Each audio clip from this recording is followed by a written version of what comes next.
بسم اللہ الرحمن الرحیم۔ لائف لائٹ میں خوش آمدید۔ جماعت ہو چکی تھی اور امام مسجد اپنی روٹین کے مطابق درس دینے کے لیے تیار تھے۔ سارے نمازی اپنی آنکھوں کے ساتھ ساتھ اپنے کان بھی ان کی طرف لگا چکے تھے۔ ان کے درس میں یہ خصوصیت پائی جاتی تھی کہ کوئی بندہ ان کی طرف سے اپنی توجہ ادھر ادھر نہیں کر پاتا تھا۔ بچے، بوڑھے اور ہم نوجوان طبقہ سب ہی ان کی طرف دیکھ رہے تھے۔ سب کو سکتے کی سی حالت میں دیکھ کر امام صاحب سمجھ گئے کہ اب عوام ان کی توقع کے عین مطابق تیار ہو چکی ہے، تو امام صاحب فرمانے لگے کہ شیطان کب تک انسان کو دھوکہ دیتا رہتا ہے۔ سب ان کے اس سوال پہ چونک پڑے اور ان کی طرف سوالیہ نظروں سے دیکھنے لگے۔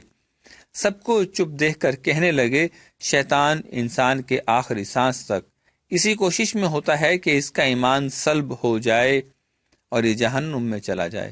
یعنی شیطان انسان کے آخری سانس تک اس کو دھوکہ دیتا رہتا ہے کہ کہیں اس کی بخشش نہ ہو جائے اور میں رب کریم سے کیے گئے چیلنج میں ناکام نہ ہو جاؤں۔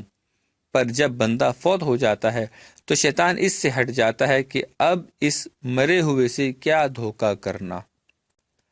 اس کے بعد پتہ ہے بندے کے ساتھ کون دھوکہ اور دغا کرتا ہے؟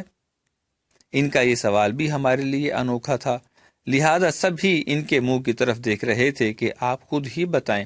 وہ کہنے لگے کہ شیطان کے بعد مرے ہوئے بندے سے ہم لوگ دھوکہ کرتے ہیں، یہ کیسے ممکن ہے؟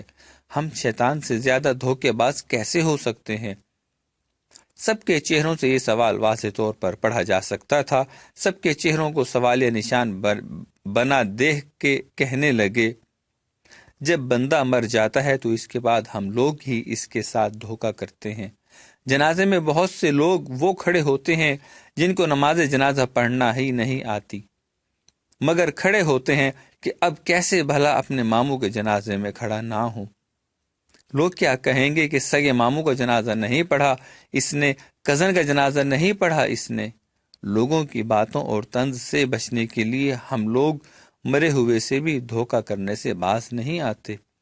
جس سٹیج پہ آ کے شیطان بھی پیچھے ہٹ جاتا ہے، اس سٹیج پر ہم آ کے کھڑے ہو جاتے ہیں کہ ہم ہیں نا تمہارا مشن پورا کرنے والے۔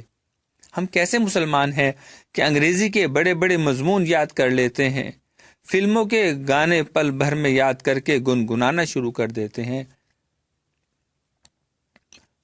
ڈوڑھے ماہیے شاعروں کی لمبی لمبی غزلیں یاد کر لیتے ہیں۔ جو نہیں یاد کر پاتے تو قرآن کی چند آیات نہیں یاد کر پاتے۔ جنازے کی 4 تکبیروں کا وہ تحفہ جو اپنے مرے ہوئے پیاروں کو دینا ہوتا ہے، ہم وہ نہیں دے پاتے اور بے شرموں کی طرح ان کے جنازوں میں جا کے کھڑے ہو جاتے ہیں۔ امام مسجد بولتے جا رہے تھے اور ہم سب کے چہرے شرم کے مارے جھکے جا رہے تھے۔ آخر میں التجا کرتے ہوئے بولے، خدا را، آج سے ہی وہ لوگ عہد کر لیں جن کو نماز جنازہ نہیں آتی کہ نماز جنازہ ضرور سیکھنے اور یاد کرنے کی کوشش کریں گے تاکہ میت کو دھوکہ دینے کی بجائے دعاؤں کا تحفہ دے سکیں، ورنہ ہو سکتا ہے کہ مکافات عمل کے طور پر آپ کے جنازے میں بھی لوگ چپ چاپ ہاتھ باندھے کھڑے رہیں اور جنازے کے بعد اجتماعی دعا کا اصرار کرنے لگیں اور اس میں بھی فقط آمین پر اکتفا کریں۔